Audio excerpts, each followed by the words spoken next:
Do you know that feeling of being in love? And I mean really in love. I'm not talking about those crazy butterflies you feel as a teenager or an infatuation. I mean that deeper emotional connection with someone. It just feels right. The kind of love where you want to share absolutely everything and anything with them. I love you. You complete me.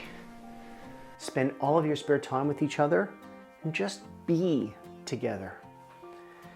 And it's more than just desire. It's vulnerability and completely opening up to someone, even like when it's scary. You take the risk of being completely seen and known as your authentic self. Being accepted and loved for who you are.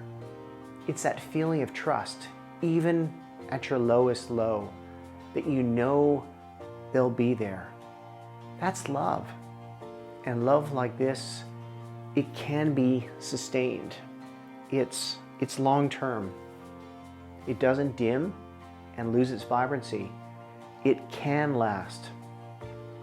It's an inner connection with someone built on trust and respect. And today what I want to do is I want to talk to you about this kind of love and how to keep it. So maybe you're feeling like you had this love, but it's fading. Maybe you're in a new relationship or a marriage, and the love I've just spoken about, it seems like it's a million miles away, like it's fallen out of your grasp, and you have no idea like how to get it back. Paige, wait. What the hell were you thinking? I don't know, that's a really good question because I've been driving myself insane, making a complete ass of myself. Literally trying everything possible to try to save what we have. So maybe you think you'll never get it back, that too much has happened that has led to where you both are now. I don't know how we got here. Our entire relationship, I've gone above and beyond for you, for us. I take care of everything, and I just don't feel like you appreciate any of it. Now I know it can feel this way, but today we're going to talk about recreating, reigniting that love. And this is possible. It takes a damn lot of hard work, but look, it's seriously possible. I'm not going to give you a bunch of textbook tips and tricks for how to reignite that spark in your relationship. You've heard all of that. There is countless books and blogs and posts and podcasts on this very topic. Instead, I want to talk about something that I've found to be incredibly helpful with my clients that I see in my private practice, and talking with friends and family, and also just simply going through similar relationship problems. It doesn't involve these big, grand gestures, but rather a focus on the everyday exchanges between you and your partner. And we're going to use the metaphor of playing catch to further look into this. And I want you just to really seriously think about this. A game of catch. When you throw a ball to someone, you want them to catch it and throw it back to you. If they don't catch it and throw it back, the game, it stops. And it's just not fun anymore. In a relationship, it's similar to playing a game of catch. You're throwing the ball to them in the hope of reaching out for a connection, hoping they catch it and throw it right back to you. But if they don't catch it or respond negatively, it can feel like rejection, and the connection between the both of you, it's like it dims just a little bit. So that's why it's important to not only throw the ball, but to also respond positively by catching your partner's ball. It shows that you're interested and invested in this relationship, and that you're willing to catch it and throw it right back. So next time your partner asks how your day was or shares something with you, maybe they want to show you a funny video that they saw in their Insta Reels or their YouTube Shorts or the long videos on YouTube, try catching the ball and throwing it back. Instead of just giving a one-word answer and moving on, take a few minutes to really see them and just connect with them. Maybe you feel you're not sharing everything with your partner, like you don't tell them about new restaurants that you want to try or something your best friend told you yesterday.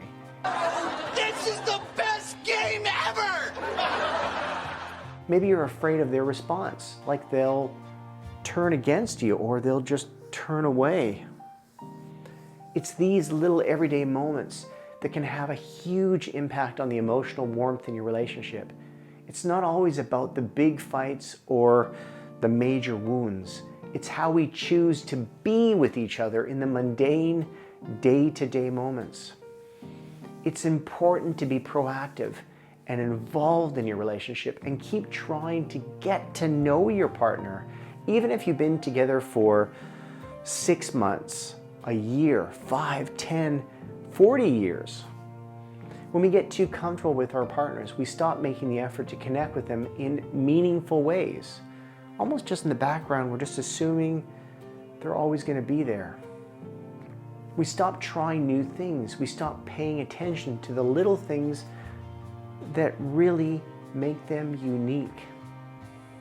We often have reactive habits in how we respond to our partners too. Say, for instance, your partner tries to show you something when you're reading the paper, and your instant reaction is, it's like, stop bothering me, I'm reading the paper.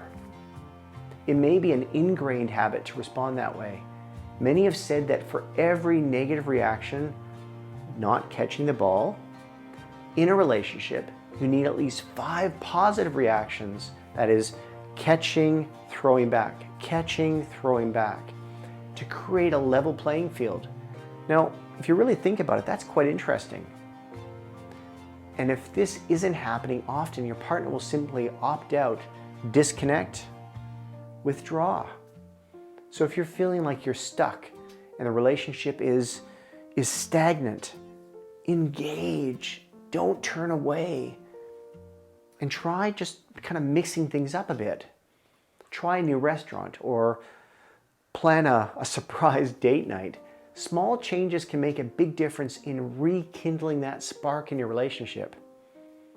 Before you go today, let me challenge you with something.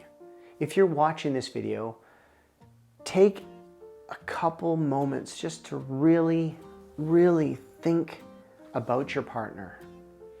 The next time you're together, maybe over dinner or just hanging out, try asking them some questions to explore them, their experiences, their life, their past, what they've done yesterday, what they're going to be doing in a new way.